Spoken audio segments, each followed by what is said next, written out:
Everyone, my name is Parmar ध्यान। आज है 14 जनवरी यानी मकर संक्रांति और उत्तरायण। मकर संक्रांति और उत्तरायण में ज्यादा गैप होता है। उत्तरायण तब होती है जब सूर्य उत्तर की तरफ प्रयाण करता है। उत्तरायण में दिन 21 दिसंबर और 22 दिसंबर के आसपास होता है।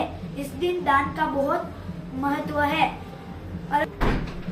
अलग अलग राज्यों में इसे अलग अलग नाम से जाना जाता है, जैसे पंजाब में लोहड़ी, तमिलनाडु में पोंगल और बाकी अन्य राज्यों में इसे अन्य नाम से जाना जाता है। आपको पता है महाभारत के भीष्म पिता को इच्छा मृत्यु का वरदान मिला था, जो बाण की सदै पर लेटे हुए थे, जिसने अपने देह को आज त्यागा था।